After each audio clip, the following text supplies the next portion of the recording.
Pakistani real reaction. तो कैसे हैं आप सब? उम्मीद है आप सब बढ़िया होंगे, मजे में होंगे, खुश होंगे, आबाद होंगे, खुश मंगल होंगे। मेरा नाम है मुदस्सिर, यही बोलते हैं ना? हाँ, खुश मंगल।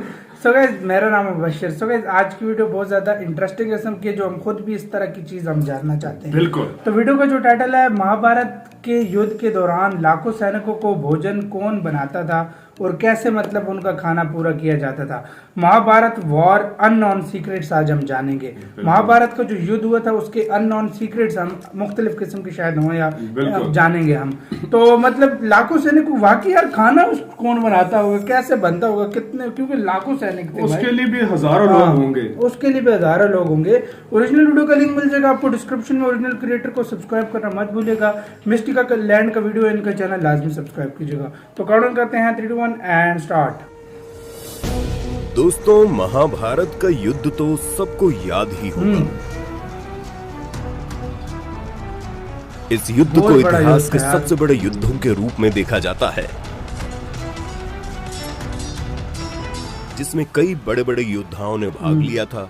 श्री कृष्ण की एक अक्षौहिणी नारायणी सेना मिलाकर कौरवों के पास 11 अक्षौहिणी सेना थी, तो वहीं पांडवों ने 7 अक्षौहिणी सेना एकत्रित कर ली। उनके पास 11 और 7 मतलब 1 लाख अक्षौहिणी को बोलते हैं। क्या होता है अक्षौहिणी, प्लीज बताना। बता दे, महाभारत के इस भीषण युद्ध में करीब 50 लाख से ज्यादा लोगों ने 1 लाख मतलब होता है। लेकिन क्या कभी आपके दिमाग में ख्याल आया है कितने बड़े युद्ध के दौरान उन योद्धाओं का भोजन कौन बनाता था और इतने लोगों के भोजन का इंतजाम होता कैसे था? आज हम आपको अपनी वीडियो में महाभारत के इसी रहस्य के बारे में बताने वाले हैं। तो चलिए और देर न करते हुए वीडियो को स्टार्ट करते हैं। दोस्तों, कुरुक्षेत्र की भूमि पर कौरवों और पांडवों के बीच इस दुनिया का सबसे भयंकर युद्ध हुआ था,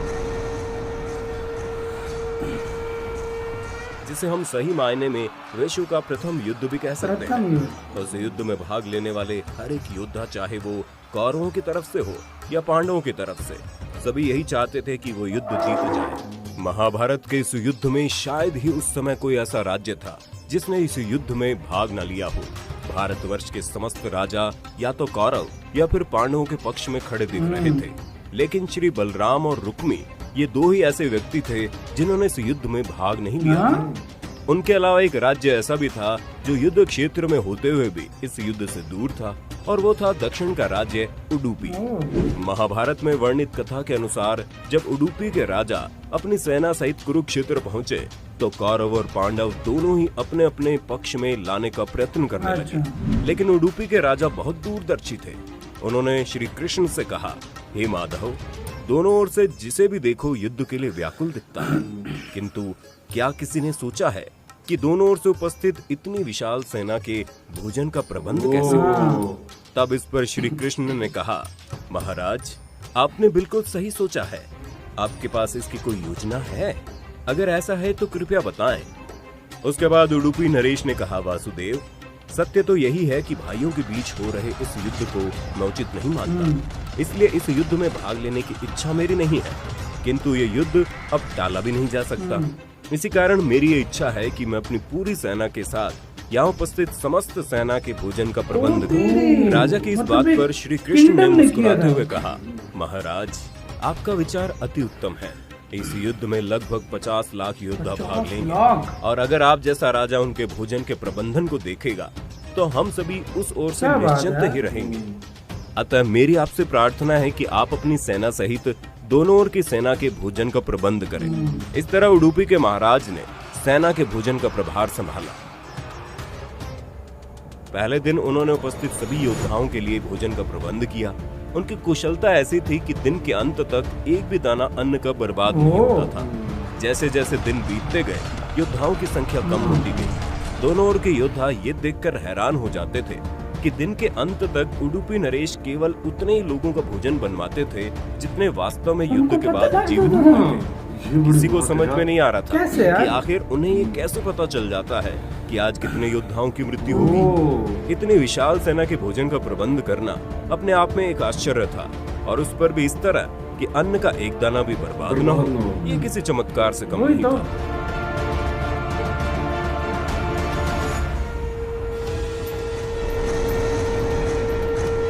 18वें दिन युद्ध समाप्त हुआ और पांडवों की 18 जीत दिन हुई। चला था। फिर युधिष्ठिर का राज्याभिषेक हुआ। तब युधिष्ठिर से रहा नहीं गया और उन्होंने उडुपी नरेश से पूछ ही लिया कि महाराज, सब हम लोगों की प्रशंसा कर रहे हैं कि किस तरह हमने कौरवों की सेना को परास्त कर दिया, जिसका नेतृत्व पितामह भीष्म, गुरु द्रोण और हमारे ज्येष्ठ भ्राता कर्ण जैसे महारथी कर रहे थे। किंतु मुझे लगता है हम सबसे अधिक प्रशंसा के पात्र तो आप हैं, जिन्होंने न केवल बहुत इतनी बड़ा विशाल काम सेना किया के लिए यार, भोजन का हाँ। प्रबंध किया, अपितु ऐसा प्रबंधन किया कि एक दाना भी व्यर्थ नहीं गया। मैं आपसे इस कुशलता का रहस्य जानना चाहता हूँ। इस पर उडुपी नरेश ने कहा, सम्राट, आपने जो इस युद्ध में विजय पाई है उसका श्रेय किसे देंगे? इस सवाल को सुनते ही युधिष्ठिर ने कहा, महाराज, श्री कृष्ण के अतिरिक्त इसका श्रेय और किसे जा सकता है? अगर वे न होते तो कौरव सेना को परास्त करना असंभव था। तब उडुपी नरेश ने युधिष्ठिर से कहा, महाराज, आप जिसे मेरा चमत्कार कह रहे हैं वो भी श्री कृष्ण के प्रताप से ही संभव हुआ है। ये सुनकर वहां उपस्थित सभी लोग आश्चर्यचकित रह गए। तब मतलब उडुपी ये नरेश ने की इस वजह से रहस्य हुआ। पर से पर्दा उठाया और कहा, श्री कृष्ण प्रतिदिन रात्रि में मूंगफली खाते थे। मैं प्रतिदिन उनके शिविर में गिनकर मूंगफली रखता था और उनके खाने के पश्चात गिनकर देखता था कि उन्होंने कितनी मूंगफली खाई है। वे जितनी मूंगफली खाते थे उससे ठीक 1000 गुना सैनिक अगले दिन युद्ध में मारे जाते थे। 1000 गुना? इसका मतलब यह है कि अगर वे 50 मूंगफली खाते थे तो मैं समझ जाता था कि अगले दिन 50,000 योद्धा युद्ध में मारे जाएंगे। उसी अनुपात में अगले दिन मैं भोजन बनाता था। यही कारण था कि कभी भोजन व्यर्थ नहीं हुआ। श्री कृष्ण के इस चमत्कार को सुनकर सभी उनके आगे नतमस्तक हो गए। दोस्तों, ये कथा महाभारत के सबसे दुर्लभ कथाओं में से एक है, जिसके बारे में बहुत ही कम लोगों को मालूम है। कर्नाटक के उडुपी जिले में स्थित श्री कृष्ण मठा में ये कथा हमेशा सुनाई जाती है। साथ ही ये माना जाता है कि इस मठ की स्थापना भी उडुपी के सम्राट द्वारा ही करवाई गई थी, जिसके बाद में श्री माधवाचार्य जी ने आगे बढ़ाया था इसे। तो दोस्तों, आपको ये जानकारी कैसी लगी? इसी के साथ यार ये वीडियो खत्म। यार जानकारी बहुत कमाल की थी और बहुत अभी कमाल भी की।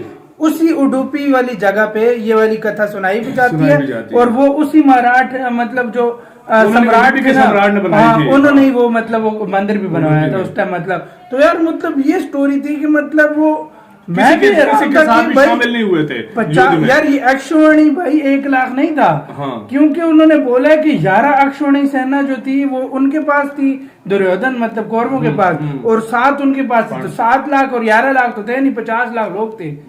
अक्षौहिणी में कुछ ज्यादा होंगे, 2 लाख से शायद ऊपर हो, मतलब 3-4 लाख होंगे शायद इस तरह। गाइस आप लोग कमेंट सेक्शन में कंफर्म। और यार उस टाइम देखो ना 50 लाख लोगों को मतलब खाना खिलाना, मतलब दिन के साथ कम। और यार मतलब ये एक पूरी किंगडम ने, उडुपी किंगडम थी मतलब एक कंट्री था, उसने पूरा ये ठेका लिया था, अपनी सेना के साथ मिलके बनाते थे और मतलब मूंगफली देते थे। उससे जितनी मूंगफली खाई वो गिन लेते थे ना, मतलब जितनी समझोगे 100 मूंगफली खाई तो लाख सैनिक गया।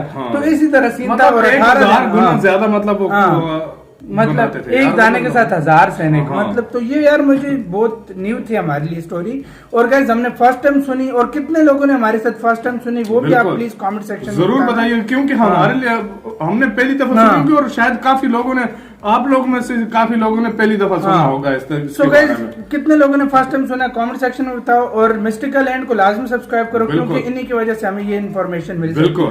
तो इधर वीडियो खत्म करते हैं। अपना बहुत ज्यादा ख्याल रखना। तो यार बाय।